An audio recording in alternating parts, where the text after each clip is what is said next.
Hola, bendiciones amigos y amigas del Face. Damos gracias a Dios por su amor, por su bondad. Una vez más aquí para leer la palabra de Dios en esta oficina y de esa forma seguir invitándote a que debemos crear un hábito para leer la palabra del Señor todos los días.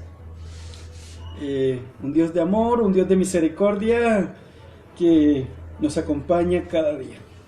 Bueno, también aprovecho para pedirle disculpas. En la noche anterior hubo una interrupción en la energía y por lo tanto pues el video quedó corto. Pero pues aún así logramos hacerlo. Gracias por haber estado allí y bueno, esperamos que podamos terminarlo hasta el final en esta noche. Hoy nos corresponde el capítulo 23 del libro de Hechos de los Apóstoles y en ese orden de ideas podemos mirar nuestro crecimiento en la lectura de este libro que tiene 28 capítulos y que prácticamente pues solo nos restarían 5. Con nosotros Andrea Carolina para leernos el capítulo 23 del libro de Hechos de los Apóstoles. Entonces Pablo, mirando fijamente al concilio, dijo: Varones hermanos, yo con toda buena conciencia he vivido delante de Dios hasta el día de hoy. El sumo sacerdote Ananías ordenó entonces a los que estaban junto a él que le golpeasen en la boca. Entonces Pablo le dijo: Dios te golpeará a ti, pared blanqueada.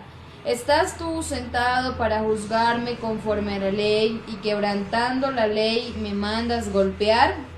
Los que estaban presentes dijeron: ¿Al sumo sacerdote de Dios injurias?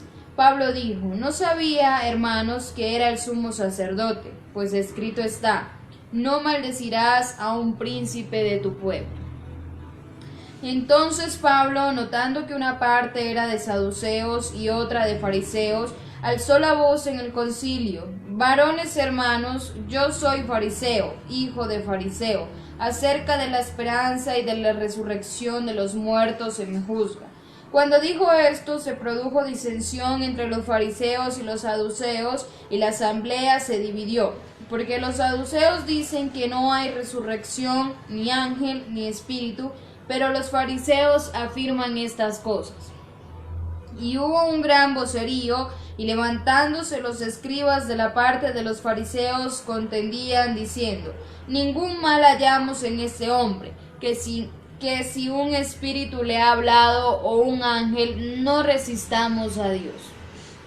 Y habiendo grande disensión, el tribuno, teniendo temor de que Pablo fuese despedazado por ellos, mandó que bajasen soldados y le arrebatasen de en medio de ellos y le llevasen a la fortaleza. A la noche siguiente se le presentó el Señor y le dijo: Ten ánimo, Pablo, pues como has testificado de mí en Jerusalén, así es necesario que testifiques también en Roma. Venido el día, algunos de los judíos tramaron un complot y se juramentaron bajo maldición, diciendo que no comerían ni beberían hasta que hubiesen dado muerte a Pablo. Eran más de 40 los que habían hecho esta conjuración, los cuales fueron a los principales sacerdotes y a los ancianos y dijeron: Nosotros nos hemos juramentado bajo maldición a no gustar nada hasta que hayamos dado muerte a Pablo. Ahora pues, vosotros con el concilio requerid al tribuno que le traiga mañana ante vosotros, como que queréis indagar alguna cosa más cierta acerca de él, y nosotros estaremos listos para matarle antes que llegue. Mas el hijo de la hermana de Pablo, oyendo hablar de la celada, fue y entró en la fortaleza y dio aviso a Pablo. Pablo, llamando a uno de los centuriones, dijo: Lleva a este joven ante el tribuno, porque tiene cierto aviso que dar. Él entonces tomándole, le llevó al tribuno y dijo: El preso Pablo me llamó y me rogó que trajese ante ti a este joven, que tiene algo que hablar. El tribuno, tomándole de la mano y retirándose aparte, le preguntó: ¿Qué es lo que tienes que decirme? Él le dijo: Los judíos han convenido en rogarte que mañana lleves a Pablo ante el concilio, como que van a inquirir alguna cosa más cierta acerca de él. Pero tú no les creas, porque más de 40 hombres de ellos le acechan, los cuales se han juramentado bajo maldición a no comer ni beber hasta que le hayan dado muerte, y ahora están listos esperando tu promesa. Entonces el tribuno despidió al joven, mandándole que a nadie dijese que le había dado aviso de esto. Y llamando a 2 centuriones, mandó que preparasen para la hora tercera de la noche 200 soldados, 70 jinetes y 200 lanceros, para que fuesen hasta Cesarea. Y que preparasen cabalgaduras en que, poniendo a Pablo, le llevasen en salvo a Félix el gobernador. Y escribió una carta en estos términos: Claudio Lisias al excelentísimo gobernador Félix, salud. A este hombre aprehendido por los judíos y que iban ellos a matar, lo libré yo acudiendo con la tropa, habiendo sabido que era ciudadano romano, y queriendo saber la causa por qué le acusaban, le llevé al concilio de ellos. Y hallé que le acusaban por cuestiones de la ley de ellos, pero que ningún delito tenía digno de muerte o de prisión. Pero al ser avisado de acechanzas que los judíos habían tendido contra este hombre, al punto le he enviado a ti, intimando también a los acusadores que traten delante de ti lo que tengan contra él. Pásalo bien. Y los soldados, tomando a Pablo como se les ordenó, le llevaron de noche a Antípatris. Y al día siguiente, dejando a los jinetes que fuesen con él, volvieron a la fortaleza. Cuando aquellos llegaron a Cesarea y dieron la carta al gobernador, presentaron también a Pablo delante de él.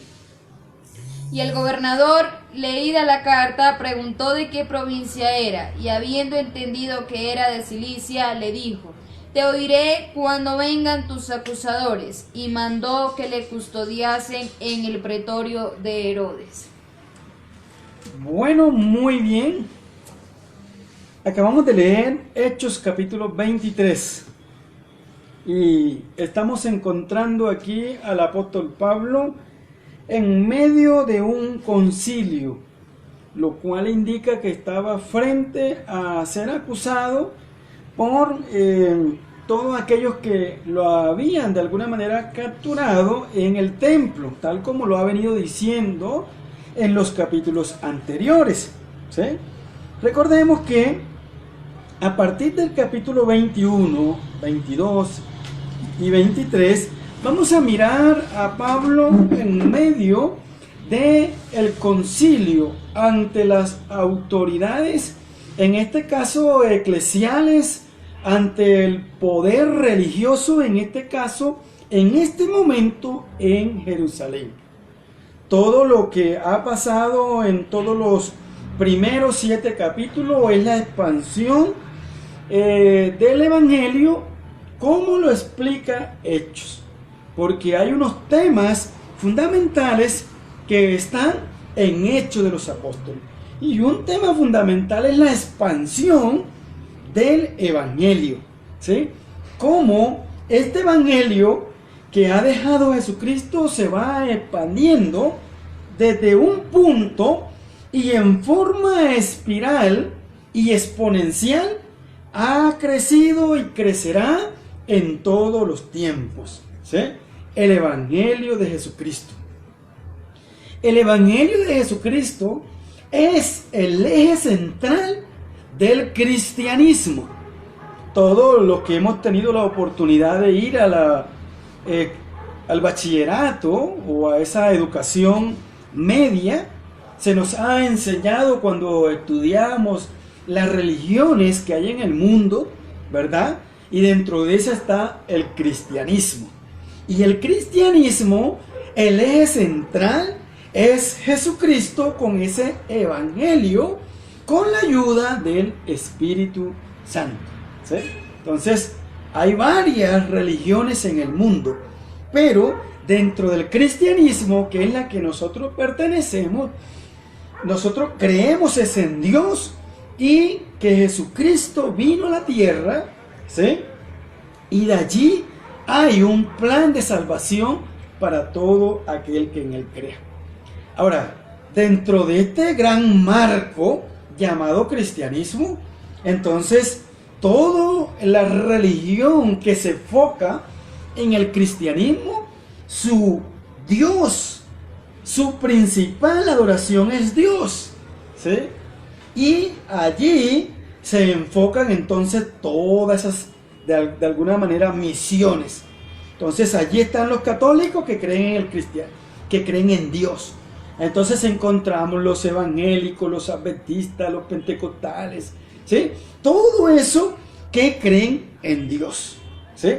Porque ese es el Dios del cristianismo, ¿sí? Del cristianismo.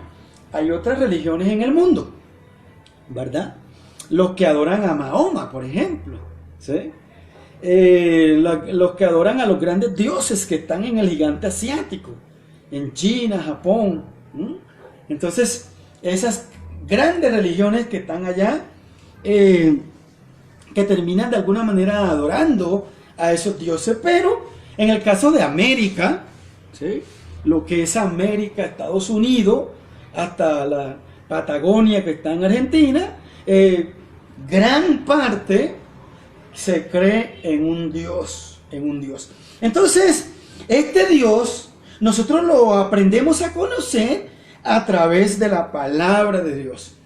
Y este evangelio que se predicó, que lo predicó Pablo, o que lo predicaron todos estos que están aquí, estos nombres que están en Hechos de los Apóstoles, fue en el siglo I, aproximadamente del año 40 al año 70, por decirlo así, ¿sí?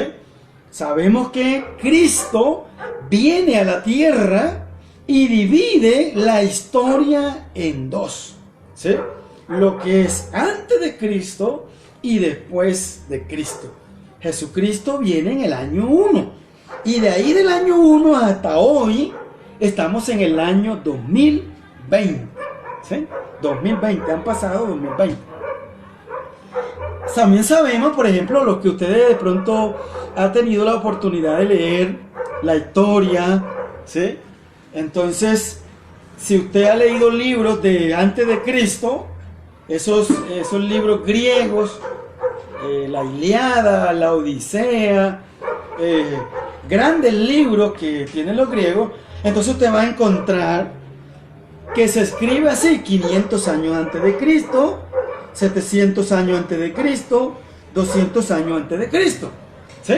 Porque antes de Cristo, si usted lee todo lo que es el Antiguo Testamento, por ejemplo Isaías y todo eso, ¿sí? Va a encontrar 700 años antes de Cristo. Porque en el Antiguo Testamento se contaba de mayor a menor. Por eso los años van así: 2000, 1000, 500, 300, 200, 50, 20, 5 y 1, cuando vino Cristo.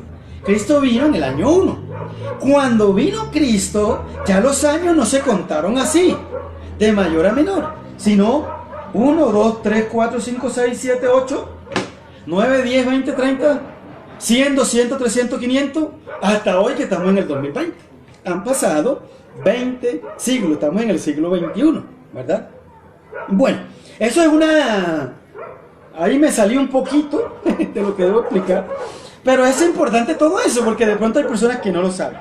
Entonces, a partir del capítulo 21 del libro de Hechos de los Apóstoles, vamos a encontrar la evangelización o la predicación del evangelio por el apóstol Pablo en el concilio.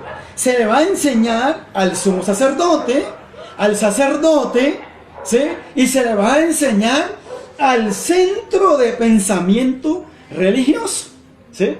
Entonces se va a enseñar a los que tienen el poder religioso. Ya no es el vulgo, ¿sí? Ya no es el pueblo.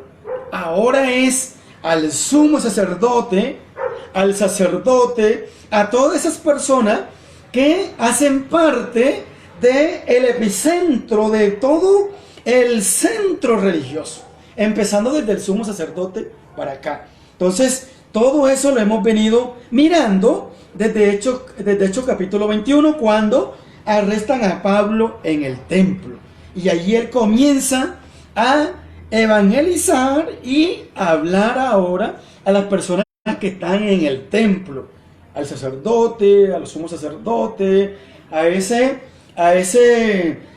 jerarquía religiosa. Y ahora llegamos a el capítulo 23, que es el que acabamos de leer, ¿sí? Y dice, Pablo ante el concilio. Y entonces él está allí ante el concilio, dice en el verso 30 del capítulo 22, al día siguiente, queriendo saber de cierto la causa por la cual le acusaba, los judíos le soltó de las cadenas y mandó venir a los principales sacerdotes. Escuche bien, Pablo ahora va a evangelizar a los principales sacerdotes, ¿sí? A los principales sacerdotes y a todo el concilio, y sacando a Pablo lo presentó ante ellos. Recordemos que aquí Pablo está en Jerusalén, y en Jerusalén había sido tomada por el Imperio Romano, porque el Imperio Romano ha tenido su gran auge o su gran inicio de poder desde el año 300 antes de Cristo hasta, se dice que hasta el siglo XVI, ¿sí? Hasta el siglo XVI, los romanos, el Imperio Romano, ¿sí? Usted de pronto que ha tenido la oportunidad de ir a la universidad, de ir a la escuela, ha escuchado hablar de los imperios, ¿sí? El imperio egipcio, el imperio chino, ¿sí? Las cruzadas, todo eso hace parte de el gran hijo de Dios, la hija de Dios que estudia. Entonces aquí dice que está ante los principales sacerdotes y a todo el concilio. Y aquí dice, sacando a Pablo, lo presentó ante ellos. Y Pablo va a hablar, mire qué va a decir Pablo. Entonces Pablo, dice el 23:1, entonces Pablo, mirando fijamente al concilio, a todos los que estaban allí, ¿sí? Va a hacer una defensa. Y a mí me gustan estas defensas. Encontramos en Hechos capítulo 7 la defensa de Esteban ante el concilio.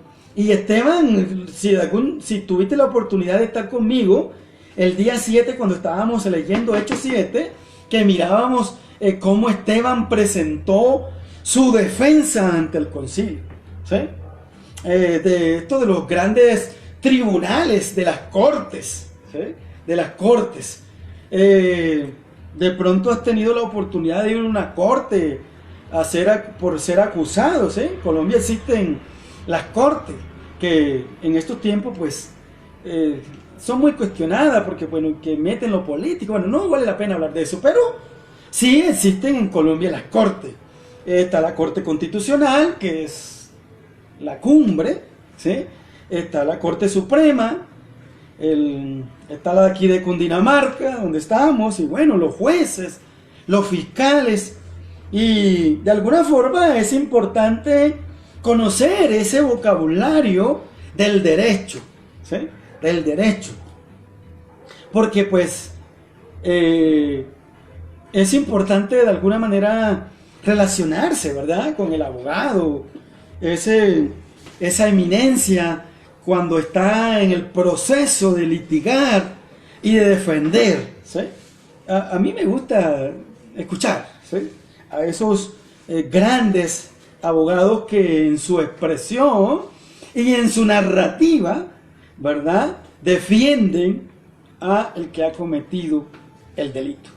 Bueno, entonces, aquí está diciendo, y Pablo, Pablo mirando fijamente al concilio dijo, varones hermanos, yo con toda buena conciencia he vivido delante de Dios hasta el día de hoy. El sumo sacerdote Ananías ordenó entonces a los que estaban junto a él que le golpeasen en la boca a Pablo, el sumo sacerdote, que era, yo me imagino en ese momento el juez, que debía escuchar al acusado, ¿sí? El juez está ahí escuchando. En el caso de Colombia tenemos la sala de los tribunales. Entonces, aquí está el juez, acá está el fiscal que está acusando y aquí está el que ha cometido el delito, acá está el abogado que va a defender a eso, por acá tenemos procuraduría, ¿sí? Y ahí tenemos a esa persona que el fiscal presenta de acuerdo a su investigación y al debido proceso, comienza entonces a acusar. Usted cometió este delito, el caso fue así, bueno, y comienza a narrar, ¿verdad? Y el juez está escuchando allá para entonces, luego de escuchar todo, entonces dar una sentencia. Si merece ir a la cárcel o no hay una suficiente evidencia para condenar a esa persona. Ese es el caso de Colombia. Y así es la gran mayoría de acusación a nivel mundial. Entonces, aquí el juez, que es el sumo sacerdote, mandó que le dieran un bofetazo a Pablo en la boca. Es aquí. Entonces Pablo le dijo: Dios te golpeará a ti, pared blanqueada. ¿Estás tú sentado para juzgarme conforme a la ley y quebrantando la ley me mandas a golpear? Los que estaban presentes dijeron: al sumo sacerdote de Dios injurias. Pablo dijo: no sabía, hermano, que era el sumo sacerdote, pues escrito está: no maldecirás a un príncipe de tu pueblo. Recordemos que Pablo, cuando es tomado por Jesucristo y enviado a Macedonia, a una casa, él de alguna forma sufrió una dificultad en la vista. El apóstol Pablo dice, en los que estudian a profundidad la palabra de Dios, que cuando él pidió a Dios que le quitara ese aguijón, era un problema en la vista. Él siempre tuvo dificultad en la vista, ¿sí? Él tuvo siempre esa enfermedad en la vista, ¿sí? O sea, su aguijón, su problema en la carne, su problema en la salud fue en la vista. Y aquí, al parecer, entonces, él no se había observado que el que había mandado ordenarle que lo bofetearan era el sumo sacerdote, y después tiene que pedir disculpa y perdón. Bueno, y ahí comienza. Pero el apóstol Pablo, al mirar que estaba haciendo su exposición, y en medio de ese concilio, de esos jueces que estaban allí, que eran los que ahí dice en el verso, ya le digo, en el verso 30 del capítulo 22 dice que estaban los que la acusaban, los cuales eran los principales sacerdotes y todo el concilio, que eran los que estaban acusando a Pablo. Entonces, ahí, pero en medio de ese gran tribunal que había en ese momento, entonces Pablo se dio cuenta que unos eran fariseos y que otros eran saduceos. Y obvio, los saduceos no creen en la resurrección y los fariseos sí. Y Pablo hace su gran defensa tocando este tema. Y se divide el concilio, los que no creían y los que creían. Y luego, allí en el verso 11, dice: a la noche siguiente se le presentó el Señor y le dijo: ten ánimo, Pablo, pues como has testificado de mí en Jerusalén, así es necesario que testifiques también en Roma, Italia. ¿Sí? Aquí en Roma, la Italia donde van los grandes turistas a ver en Italia, que está el epicentro del Vaticano, ¿sí? En Roma. Este es el mismo, Italia.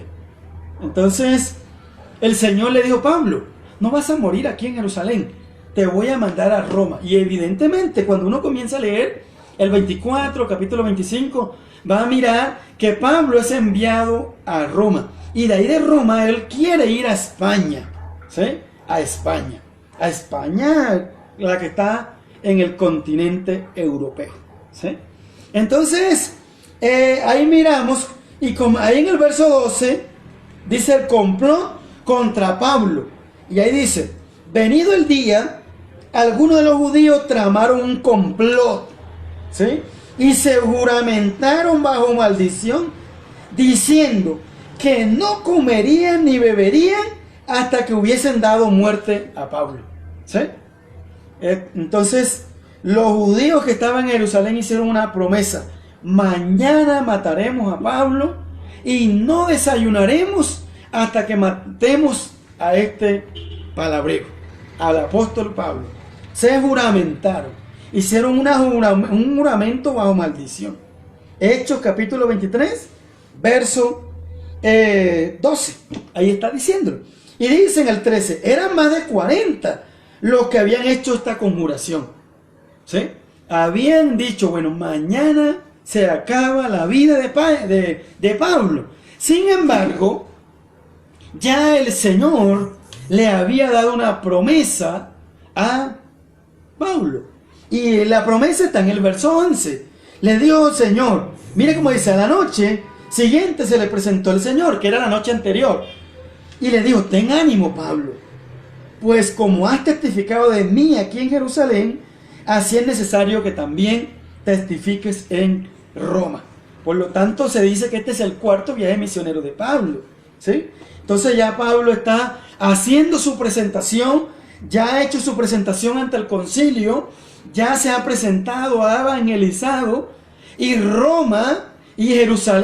Jerusalén ahora ha tenido la oportunidad de ser evangelizada por Pablo, aparte de la evangelización que habían hecho los apóstoles.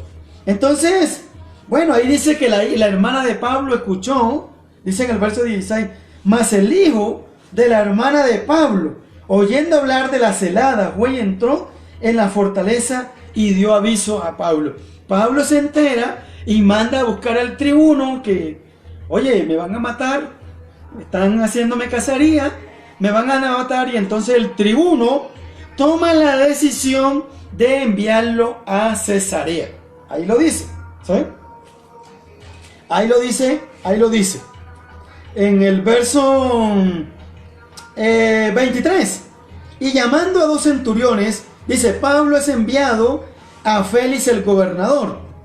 Y llamando a 2 centuriones, tú le notas el 23 del capítulo 23 de Hechos, dice: y llamando a 2 centuriones, mandó que preparasen para la hora tercera, es decir, las 9 de la noche, 200 soldados, 70 jinetes, ¿sí? Y 200 lanceros, para que fuesen hasta Cesarea, ¿sí? Hasta Cesarea. Entonces, ya sabe, este es el mapa de Palestina en tiempos de Jesús. ¿Sí? Y Pablo está en este momento en Jerusalén. Y aquí en Jerusalén ya él ha presentado el evangelio a el concilio, al sumo sacerdote, a los principales, ¿sí? Y se le ha presentado el evangelio. Lo mismo ha hecho Pedro, pero antes de Pedro lo hizo Jesucristo, en los 3 días antes de muerte, ¿sí? Se presentó ante Pilato y todo eso. Tuvieron la oportunidad de oír el mensaje de salvación. Y entonces el Señor le ha dicho a Pablo, le ha dicho: ten ánimo, Pablo, no vas a morir en Jerusalén, te voy a enviar a Roma, ¿sí? A Roma. Entonces, a Roma, si usted mira el mapa mundi, ¿sí? Todo esto de Palestina está muy cerca. Jerusalén está muy cerca del continente europeo. Allí lo que es Italia, España, todos esos países están muy cerca allí. Entonces el Señor le ha dicho: tú no vas a morir aquí en Jerusalén. Entonces Pablo viene por conducto de su sobrino, se entera, y el tribuno lo envía acá, a este lugar que se llama Cesarea. Allí en tu mapa, ¿sí? Puedes buscar en tu mapa, que te he dicho siempre, Palestina en tiempos de Jesús. Y lo envía acá en Cesarea, que es que está el gobernador. Recordemos que Cesarea está en la provincia de Samaria, pero aquí ya va Pablo en camino hacia Roma, como lo ha venido diciendo el versículo, ¿sí? En versículo 11, el Señor le ha dado una promesa a Pablo de que va a ser enviado a Roma. Entonces, allí viene este hombre, el tribuno, y prepara una carta a Claudio. Claudio está en el verso 26. Estoy leyendo Hechos 23, 26. Claudio Lisias. Y la carta dice así: Claudio Lisias, al excelentísimo gobernador Félix, salud. A este hombre aprendido por los judíos y que iban ellos a matar, lo libré yo acudiendo con la tropa, ¿sí? Habiendo sabido que era ciudadano romano. Esta es una carta hermosa. Este tribuno, cuando usted lee esta carta, se nota que no lo hace cualquiera persona que no ha estudiado, sino una persona elocuente al escribir. Y aquí está la carta del verso 26 hasta el verso 29. Hay una carta bien redactada. En pocas palabras, la carta está transmitiendo un mensaje a el gobernador que está allá. Y es hermoso esto, ¿verdad? Entonces, dice en el 31, los soldados tomando a Pablo, como se les ordenó, lo llevaron de noche a Antipatris. Y al día siguiente, dejando a los jinetes que fuesen con él, volvieron a la fortaleza.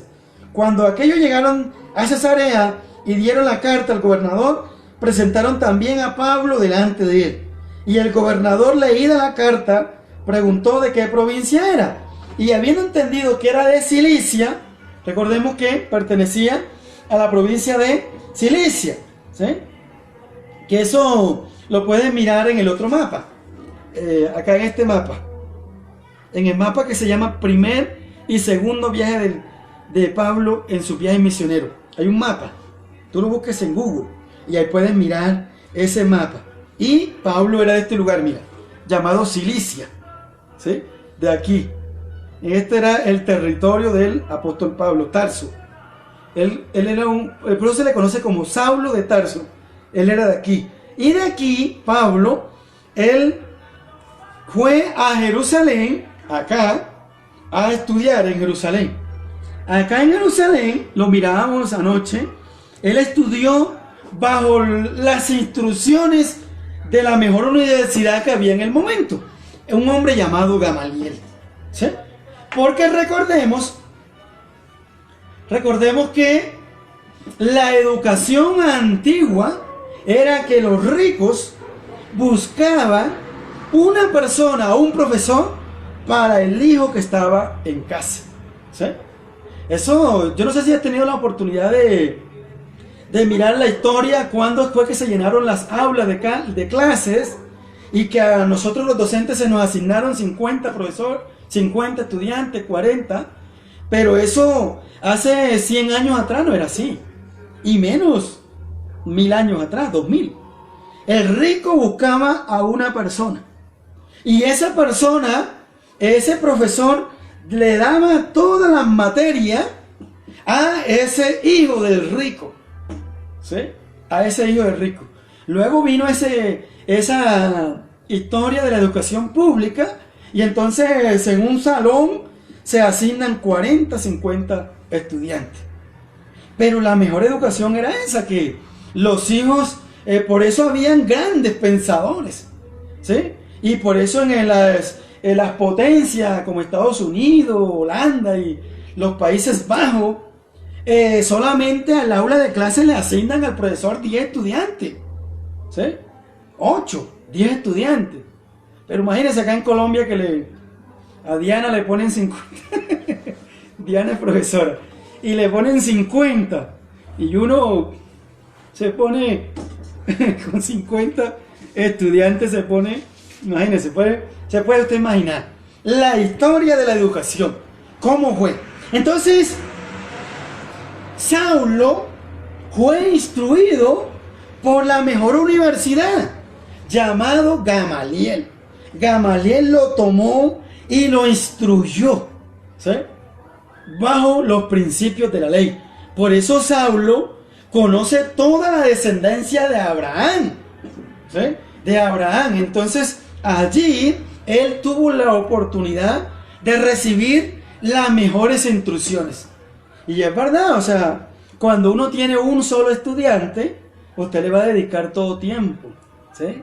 Y así era la educación 300 años atrás.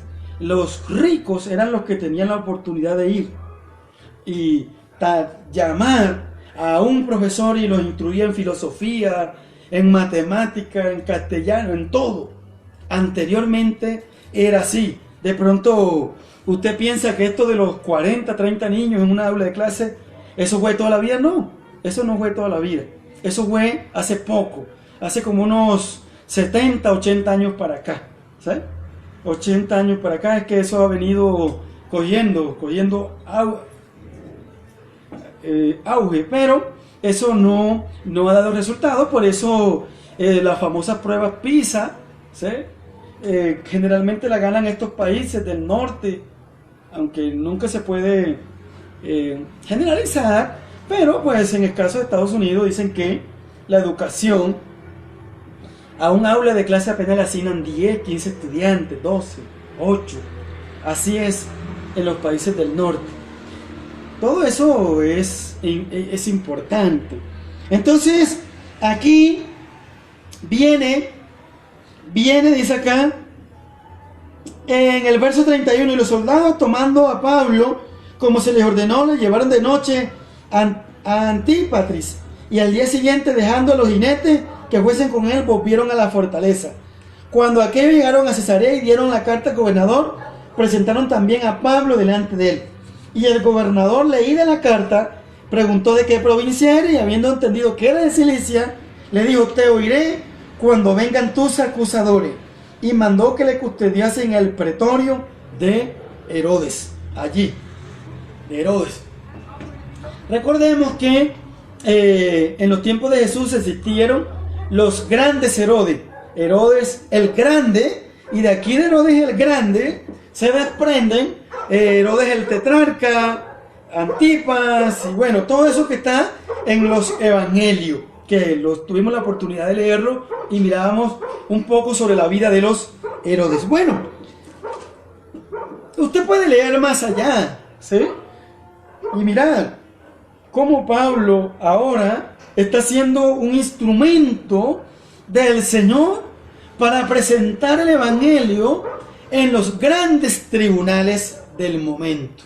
Allí el apóstol Pablo, aparte de Pedro, que también lo presentó, y aparte de Jesucristo, que también lo vive, allí él tuvo la oportunidad de presentar el evangelio.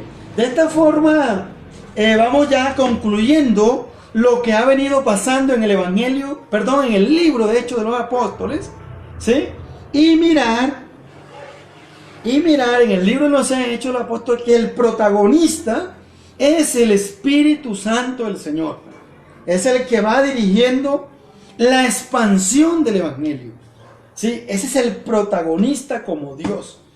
Luego encontramos que otro gran tema del libro de Hechos de los Apóstoles es la expansión del evangelio, tal como lo ha profetizado Jesús, que lo ha dicho los apóstoles y lo escribe Lucas en Hechos 1:8, cómo se extendería el evangelio, y usted ha venido mirando la expansión. En un punto empezó, pero en forma espiral se va extendiendo y en forma exponencial va ampliándose en la evangelización hasta el día de hoy.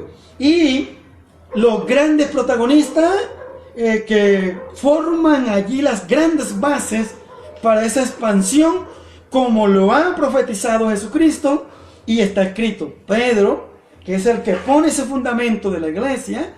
Luego encontramos hombres como Esteban, como Felipe, que extiende el evangelio en Samaria, y Pablo, que ahora ha tomado las banderas de Jesucristo para llevar el evangelio, ha hecho 3 viajes misioneros, y ahora de parte de Jesucristo está presentando el Evangelio en el concilio, en el seno del centro religioso.